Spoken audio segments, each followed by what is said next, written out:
Have you ever just stared at a blank page, wondering how in the world you're supposed to turn a bunch of ideas into a powerful, A-grade essay? Well, let's try something different. Let's stop thinking about it as a chore and start seeing it for what it really is, the craft of building a solid, impressive argument. Today, we're not writers, we're architects. You know, the best essays, the ones that really stand out, aren't just collections of facts. They're elegant structures. And this quote from the London Law Tutor blog just nails it. It highlights these specific qualities: precision, coherence, balance, and flow. These are the things that guide your reader effortlessly from one point to the very next. So that's the million-dollar question, isn't it? How do you actually create that seamless, persuasive structure that feels both inevitable and, honestly, brilliant? Well, that's exactly what we're going to break down right here, right now. Okay, let's get into it. Here is our architectural plan for today. We're going to start with the right mindset, then we'll design our blueprint. After that, we build the main structure, reinforce it against any opposition, and finally add those essential finishing touches. First things first, before you even think about writing a single word, you have to start thinking like an architect. And what that means is focusing on the fundamental principles that are going to make your argument strong, stable, and convincing right from the ground up. So let's break down these foundational pillars, shall we? Precision is all about cutting out the vague, fluffy language. Coherence is what makes your ideas click together, logically. Balance shows that you're not just arguing from one side, that you're fair-minded. And flow, well, flow is the magic that makes your essay a pleasure to read, not a chore. Now, every great building starts with a detailed blueprint, right? Of course. Well, for an essay, that blueprint is your thesis statement.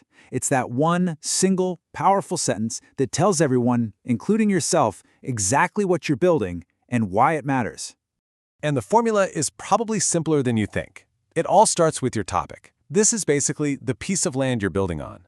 You have to be absolutely crystal clear and specific about what your subject is, because it is the foundation for everything else that follows. Next up, you add your claim. This is where you move beyond just stating a topic. This is your unique, arguable position. It's the vision for the building, the specific architectural style that makes it completely yours. And finally, you provide the direction. Think of these as the main support pillars for your whole structure.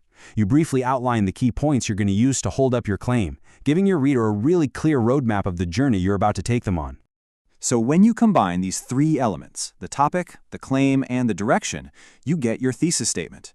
It acts as this clear, concise guide to your entire argument, all packed neatly into one powerful sentence. Okay, so our blueprint is complete. Now we can start framing the main body of our essay. And for that, there's an incredibly effective tool I want to show you. It's called the Peel method. I want you to think of each paragraph as a structural beam. The Peel method ensures every single one is strong and actually serves its purpose. You make a point, you back it with evidence, you explain its significance, and then you link it back to the main blueprint. It's a foolproof formula for a solid paragraph, every single time. Let's look at this in practice. It makes it so much clearer. The point is direct. Infants shouldn't get iPads. What's the evidence? A pediatric study on speech development. The explanation connects the dots for us. Screen time is replacing other important activities. And the link brings it all home, tying it right back to the original point. See how each step just logically builds on the last? It creates a rock-solid, persuasive paragraph. You know, a strong building isn't just about what you put up, it's about how well it can withstand pressure. And in an essay, that pressure comes from opposing viewpoints. That's where counterarguments come in. They're basically your structural reinforcements. This is such a crucial point. I can't stress it enough. Addressing a counterargument doesn't weaken your case at all. In fact, it proves its strength. It shows your reader that you've considered all the angles and that your position can withstand a real challenge. It screams confidence. And this here gives us a fantastic step-by-step format for doing just that. Notice how it starts with a topic sentence that introduces the other side's argument. Then you back it up with a source. You give their argument a fair shake. After explaining their point, you might even concede a small part of it. But then, and this is the key part, the final crucial step is the refutation, where you pivot back and show exactly why your original stance is ultimately the more convincing one. It's just a masterful way to structure the paragraph.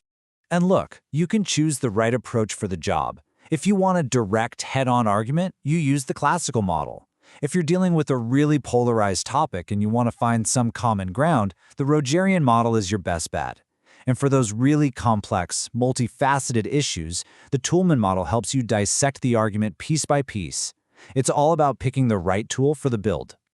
All right, the core structure is built and it's reinforced. Now it's time for the parts everyone sees first and last, the introduction and the conclusion. Think of this as the curb appeal and the final walkthrough of your argument. Your introduction is the grand entrance. It needs a hook to grab the reader's attention and a roadmap, which is your thesis, to show them where you're going. The conclusion, on the other hand, is your lasting impression. It summarizes the journey you took them on and offers a final, powerful insight that really sticks with the reader long after they're done. But before you hand over the keys, every good architect does a final inspection. For us, that's a brilliant little technique called reverse outlining. Instead of outlining before you write, you actually create an outline after you've written your first draft. And here's how it works in practice. For each paragraph you wrote, you just jot down what you intended for it to do, and then right next to it what it actually does.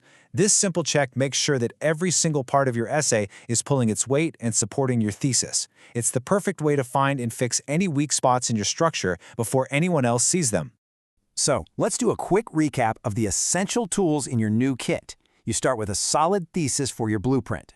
You build the frame with strong peel paragraphs. You reinforce that whole structure with fair counterarguments, and you perfect it all with a final reverse outline inspection. With these tools, you're not just writing essays anymore. You're engineering powerful, persuasive arguments that are designed not just to be read, but to stand strong against any challenge thrown their way. So, the only question left is, what are you going to build next?